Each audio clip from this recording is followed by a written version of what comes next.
Hi guys, नमस्ते, केम छो and welcome back to my channel.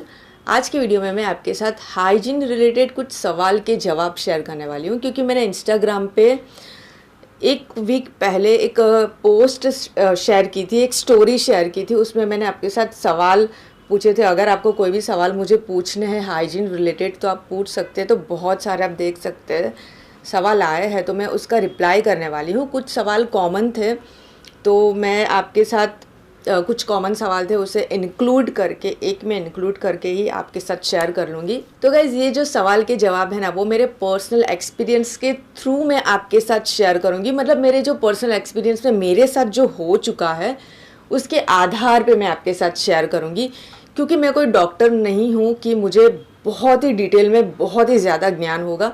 लेकिन मैंने जो गलती करी है वो आप ना करें, उसके लिए मैं ये जो सवाल के जवाब है वो मैं आपके साथ शेयर करूँगी।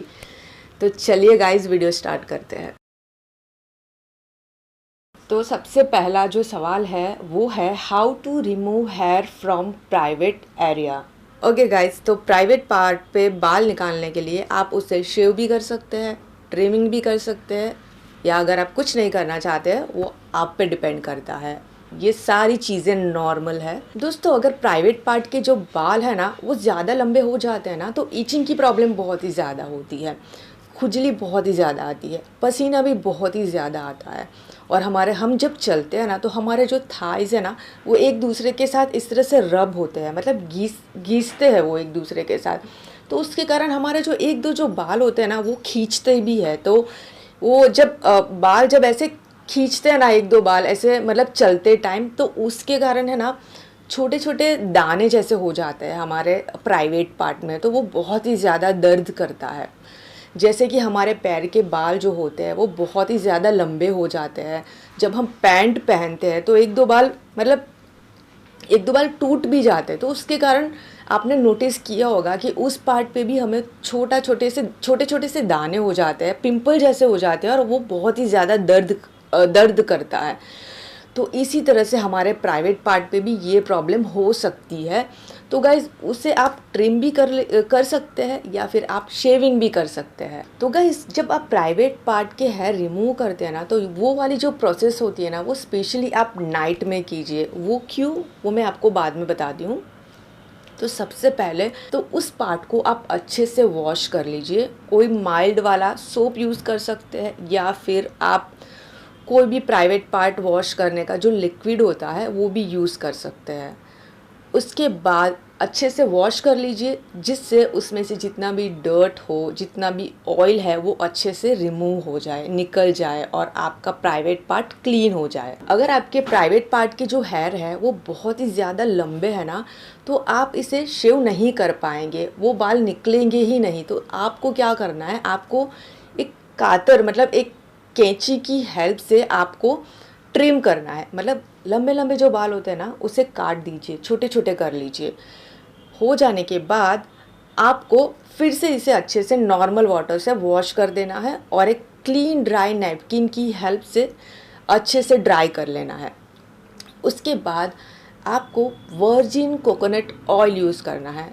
ध्यान रखें कि जो वर्जिन प्योर ऑयल होता है ना वही यूज़ कीजिए, वर्जिन कोकोनट ऑयल, या फिर आप माइल्ड सोप भी यूज़ कर सकते हैं। वो आप पे है, आप पे डिपेंड करता है। मेरे ख्याल से वर्जिन कोकोनट ऑयल बेस्ट रहेगा।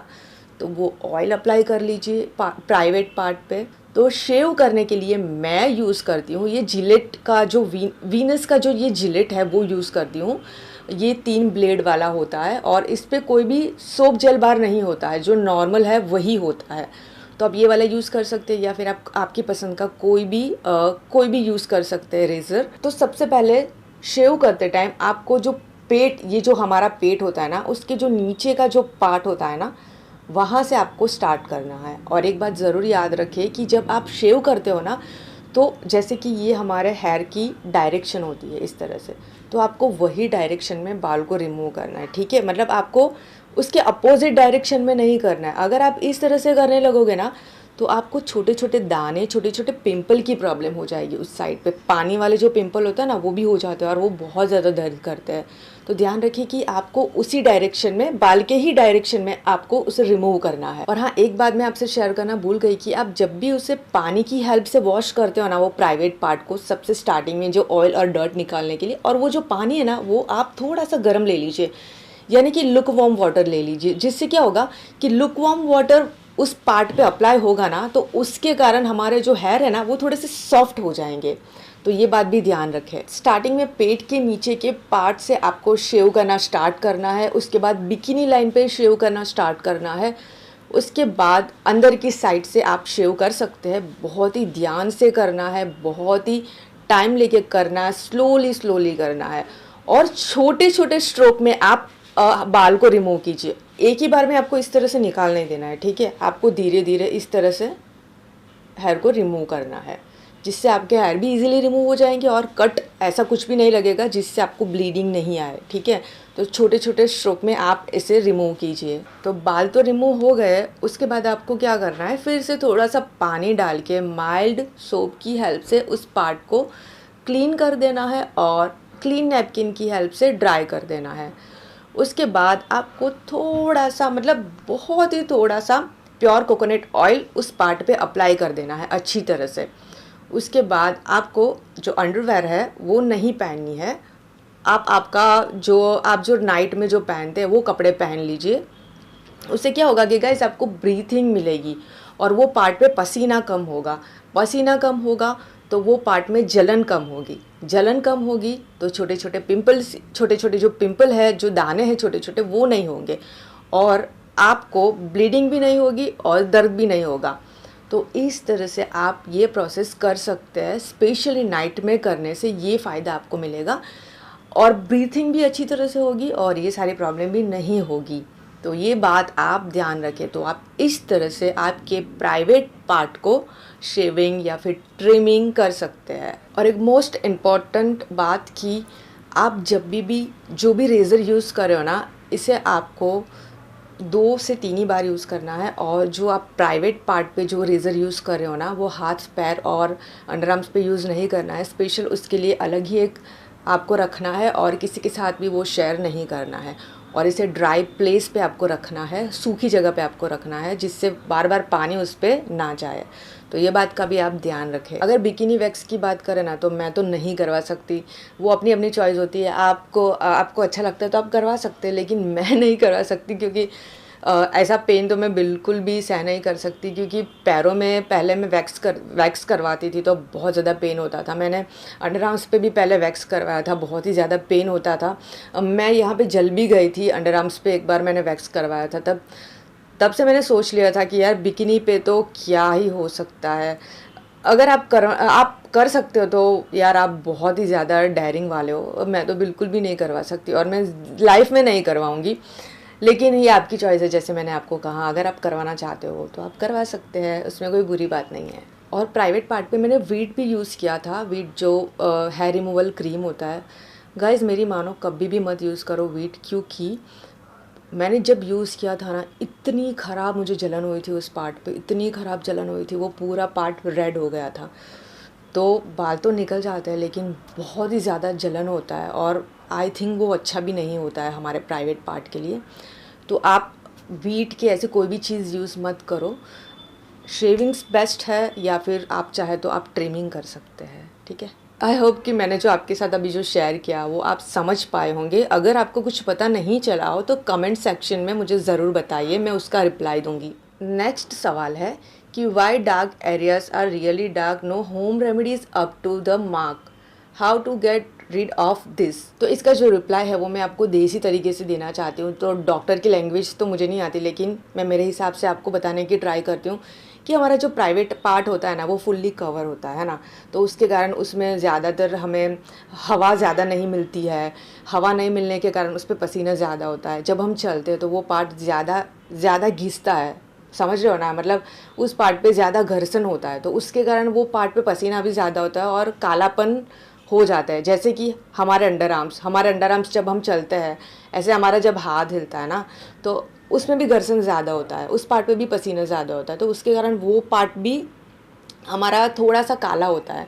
और हमारे घुटने देख लीजिए, हम जब चलते हैं तो हमारे जो घुटने होते हैं ना, उस पर भी घर्षण ज़्यादा होता है, तो घर्षण होने के कारण वो पार्ट भी थोड़ा सा ब्लैक होता है, हमारी नॉर्मल स्किन से वो पार्ट भी थोड़ा सा ब्लैक होता है। मैंने आपके साथ होम रेमेडी शेयर की है, लेकिन मैं ये नहीं बोल सकती है कि एकदम ही मतलब एकदम ही गोरा हो जाएगा, आपकी स्किन से भी ज़्यादा गोरा हो जाएगा, ऐसा नहीं है। धीरे धीरे से उसका उसका जो डिफरेंस है ना वो आपको दिखाई देगा, और उसको कंटिन्यूस यूज़ करना पड़ता है, तो ही आपको उसका जो डिफरेंस है वो दिखाई देता है। तो गाइस, कालेपन से बचने के लिए आपको क्या करना है, आपको टाइट कपड़े नहीं पहनने हैं, क्योंकि जब हम टाइट कपड़े पहनते हैं ना तो हमें सांस लेने में तकलीफ़ होती है, मतलब हमारे प्राइवेट पार्ट को सांस लेने में तकलीफ़ होती है। और जो टाइट अंडरवेयर्स होती है ना उसे भी अवॉइड करना चाहिए, क्योंकि ऐसी अंडरवेयर्स पहनने से भी ब्रीथिंग की प्रॉब्लम होती है प्राइवेट पार्ट को।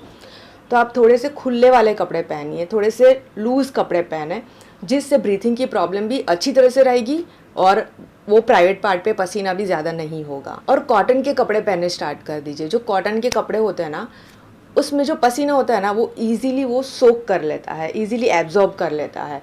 और कॉटन के कपड़े पहनने से वो जो पार्ट होता है ना, उसे सांस लेने में भी तकलीफ़ नहीं होती है प्राइवेट पार्ट को। तो ये बात आप ध्यान रखें। किसी ने पूछा है best vaginal wash according to you. तो गाइस, ज़रूरी नहीं है कि आप वजाइनल वॉश का यूज़ करें, आप नॉर्मल पानी से भी इसे वॉश कर सकते हैं।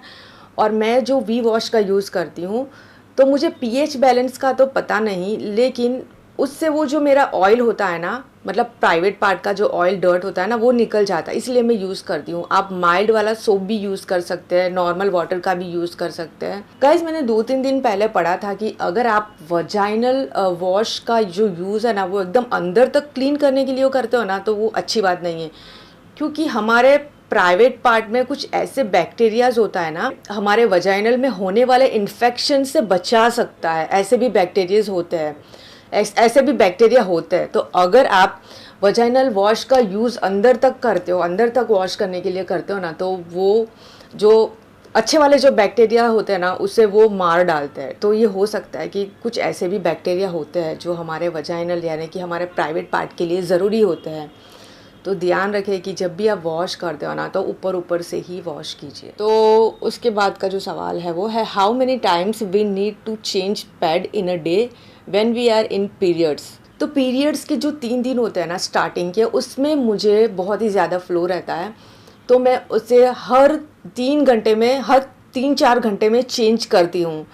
उसके बाद जब चौथा दिन होता है, 5वां और छठा, तो चौथे दिन में मैं 5 घंटे में एक बार चेंज करती हूँ, और छठे दिन पे भी 5 घंटे में एक बार चेंज करती हूँ। और 7वें दिन मुझे बहुत ही कम, मतलब कभी कभी दिखता है, कभी कभी नहीं दिखता है ब्लीडिंग, तो उस हिसाब से मैं चेंज करती रहती हूँ। वो आपके फ्लो पे डिपेंड करता है, ठीक है।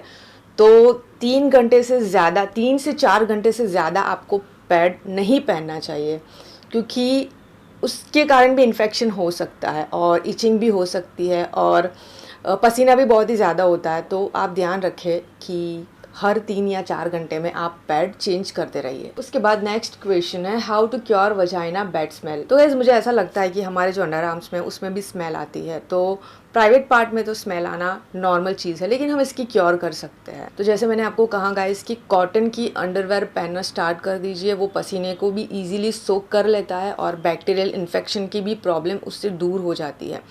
तो अगर आप कॉटन की अंडरवेयर पहनना स्टार्ट कर दोगे ना, तो ये प्रॉब्लम आपको धीरे धीरे ख़त्म होती दिखेगी। तो अभी जो मैं आपसे पॉइंट शेयर करने वाली हूँ ना, वो मोस्ट इम्पॉर्टेंट पॉइंट है कि जब भी आप पी करने जाते हैं, यानी कि जब भी आप वॉशरूम जाते हैं ना, वॉशरूम के बाद वो जो पार्ट है ना उसे अच्छे से पानी से क्लीन कर लीजिए। उसके बाद एक क्लीन नैपकिन की हेल्प से उस पार्ट को अच्छे से ड्राई कर लीजिए। जब भी आप पी करने जाए ना, तो ये वाली आदत आप हमेशा हमेशा याद रखिए, ये वाली आदत आप डाल दीजिए। अगर आप ये नहीं करोगे ना, तो उसमें क्या होगा कि गाइस, बैक्टीरियल इन्फेक्शन की तो प्रॉब्लम होगी, उसमें मॉइस्चर लगा रहेगा, तो उसके कारण पसीना होगा, खुजली की प्रॉब्लम होगी, और उसमें बैड स्मेल की भी प्रॉब्लम होगी। तो ये बात ध्यान रखें कि उस पार्ट को आप अच्छे से वॉश करें। जब पीरियड्स होता है ना, उस टाइम पे तो आपको बहुत ही ज़्यादा ध्यान रखना है, उस पार्ट को आपको अच्छे से वॉश करना है नॉर्मल वाटर से। तो आप ये बात ध्यान रखोगे ना तो ये प्रॉब्लम कम हो सकती है। उसके बाद गाइस आपको बहुत ही ज़्यादा पानी पीना है। उसके बाद गाइस आप बहुत ज़्यादा पानी पीजिए, दिन में 12 ग्लास तो पानी पीजिए। अब ज़्यादा से ज़्यादा पानी पियोगे ना तो अंदर का जो कचरा है ना वो पी के थ्रू बाहर निकलता जाएगा, समझ रहे हो ना। तो बैड स्मेल की प्रॉब्लम दूर हो सकती है। और हाँ गाइस, अगर आपको जो स्मेल है बैड स्मेल वो बहुत ही ज़्यादा हो रही है, बहुत ही टाइम से हो रही है ना, तो मेरा मानना है कि आपको एक बार डॉक्टर को दिखा देना चाहिए। उसके बाद किसी ने पूछा है कि पीरियड्स में पैड यूज़ करने से रैश हो जाते हैं, कैसे ठीक करें। जैसे मैंने आपको कहा कि पैड को टाइम से चेंज करते रहे, उस पार्ट को अच्छे से क्लीन करें, उसके बाद अच्छे से ड्राई करें। और गाइस कभी कभी क्या होता है कि हम जब पैड पहनते हैं ना तो पैड में पता है ना वो विंग्स होती है, उसका ग्लू इस तरह से हमें अंडरवेयर में चिपकाना होता है। वो अच्छी तरह से चिपका नहीं होता है ना, तो वो जो ग्लू है ना वो हमारी स्किन के साथ ऐसे स्टिक करता रहता है, तो उसके कारण भी हमें इचिंग की प्रॉब्लम होती है। ये मेरा पर्सनल एक्सपीरियंस है इसलिए मैं बता रही हूँ। उसके कारण भी हमें इचिंग की प्रॉब्लम होती है और पसीना भी बहुत ही ज़्यादा होता है। तो ध्यान रखें कि वो पैड का जो ग्लू होता है ना वो अच्छे से अंडरवेयर के साथ चिपका हो। तो ये बात आप ज़रूर याद रखें। उसके बाद है how to cure white discharge problem. Guys white जो डिस्चार्ज होता है ना, मतलब वाटरी स्टिकी सा जो निकलता है प्राइवेट पार्ट से, वो नॉर्मल है। वो मुझे स्पेशली पीरियड्स हो जाने के बाद 2-3 दिन तक ये प्रॉब्लम रहती है। ये नॉर्मल बात है, कोई डरने वाली बिल्कुल भी बात नहीं है। लेकिन गाइज अगर वो जो स्टिकीनेस है ना वो बहुत ही ज़्यादा होती है, आपकी अंडरवेयर भी पूरी वेट हो जाती है, उसमें से बैड स्मेल भी आने लगती है और वो वाइट डिस्चार्ज का कलर थोड़ा थोड़ा आपको येलो येलो सा दिखने लगता है, तो वो नॉर्मल नहीं है। आपको एक बार डॉक्टर को दिखा देना चाहिए, क्योंकि गायनेक से बेस्ट ये आपको कोई नहीं बता सकता। उसके बाद किसी ने पूछा है कि do you use menstrual cup और पैड। तो गाइज़ मैंने मेंस्ट्रुअल कप ट्राई किया है, लेकिन मुझे बिल्कुल भी कंफर्टेबल नहीं लगा। आई नो बहुत लोगों को मेंस्ट्रुअल कप जो है वो बहुत ही कंफर्टेबल लगता है, बहुत ही इजी लगता है, लेकिन गाइज़ पता नहीं मुझे कंफर्टेबल नहीं लगता। मैंने ख़रीदा भी है, मैंने ट्राई भी किया है, लेकिन मुझे बिल्कुल भी कंफर्टेबल नहीं लगा। तो मुझे पैड ही सबसे ज़्यादा अच्छा लगता है, मुझे पैड ज़्यादा कंफर्टेबल लगता है, तो मैं पैड ही यूज़ करती हूँ। और जब बहुत ही ज़्यादा फ्लो होता है ना, स्पेशली रात को, तो मैं वो जो बड़ा वाला पैड होता है ना वो यूज़ करती हूँ। तो मैं ये वाला पैड यूज़ करती हूँ, ये विस्पर का है। स्पेशली नाइट के लिए मैं ये वाला यूज़ करती हूँ, ट्रिपल एक्सेल है, इसमें 10 पैड्स मिलते हैं हमको। ये बहुत ही ज़्यादा बड़ा होता है गाइज़, मतलब आपकी पूरी जो अंडरवेयर होती है ना वो पूरी कवर्ड हो जाती है, तो उसके कारण ब्लीडिंग जब होता है ना तो ये पैड बचा लेता है। और नॉर्मली मैं दिन के टाइम ये वाले पैड यूज़ करती हूँ, जो है विस्पर अल्ट्रा क्लीन और एक्सेल प्लस है, ये एक्सेल प्लस। तो मैं ये वाले पैड यूज़ करती हूँ नॉर्मली, ये वाले। तो मुझे पैड ही ज़्यादा कंफर्टेबल लगते हैं। तो सबकी अपनी अलग अलग चॉइस होती है, मुझे पैड अच्छे लगते हैं, आपको टैम्पॉन भी अच्छा लग सकता है या फिर मेंस्ट्रुअल कप भी अच्छा लग सकता है। उसके बाद किसी ने पूछा है कि बट एक्ने कैसे दूर करें। तो जो बट एक्ने होता है ना वो बहुत ज़्यादा पेनफुल होते हैं, तो गाइस आपको क्या करना है, आपको उसे खुजाना नहीं है, स्क्रैच नहीं करना है। तो ये जो नेल्स के बैक्टीरिया ना वो अगर आप उससे खुजाओगे ना तो ज़्यादा बढ़ेंगे, ठीक है। तो उसको आपको खुजाना बिल्कुल भी नहीं है। उसके बाद जब भी आप वर्कआउट करते हैं, कोई भी मतलब हैवी वाला कोई भी काम करते हैं, तो उससे पसीना ज़्यादा होता है, तो उसे अच्छे से क्लीन कर लीजिए, माइल्ड सोप यूज़ कर लीजिए, क्लीन कर लीजिए, अच्छे से ड्राई कर लीजिए। उसके बाद गाइज आप वीक में 2-3 बार स्क्रब भी कर सकते हैं, माइल्ड वाला स्क्रब यूज़ करें और धीरे धीरे से आपके बट पे उसे अप्लाई कीजिए, एकदम जेंटली अप्लाई कीजिए। उसके बाद इसे अच्छे से वॉश कर लीजिए। उसके बाद गाइस आपको है ना, मैं एक ऑइंटमेंट, नाम याद नहीं आ रहा है, एक ऑइंटमेंट मैं आपको बताती हूँ। मैं डिस्क्रिप्शन में लिंक मेंशन कर दूँगी उसका, या फिर मैं स्क्रीन पे उसका फ़ोटो भी डाल दूँगी। ये वाला ऑइंटमेंट यूज़ कीजिए डेली, आप सुबह और शाम यूज़ कीजिए, बहुत ही ज़्यादा फ़र्क लगेगा आपको, बहुत ही ज़्यादा। तो ये वाला ऑइंटमेंट ज़रूर ट्राई कीजिए। हाँ थोड़ा कॉस्टली है लेकिन बेस्ट है। ओके गाइस, तो ये था मेरा आज का वीडियो। आई होप आपको हेल्पफुल रहा होगा। अगर पसंद आया हो तो लाइक बटन पे ज़रूर क्लिक कर देना। अगर कुछ चीज़ आपको समझ नहीं आई है तो कमेंट सेक्शन में मुझे ज़रूर बताना, मैं उसका रिप्लाई देने की ट्राई करूँगी, ज़्यादा से ज़्यादा रिप्लाई देने की ट्राई करूँगी। तो वीडियो पसंद आया तो लाइक कर देना, चैनल को सब्सक्राइब कर देना और वीडियो शेयर करना मत भूलना, ताकि दूसरों को भी हेल्प मिले। मिलते हैं बहुत ही जल्दी नए वीडियो के साथ, तब तक के लिए बाय बाय, टेक केयर।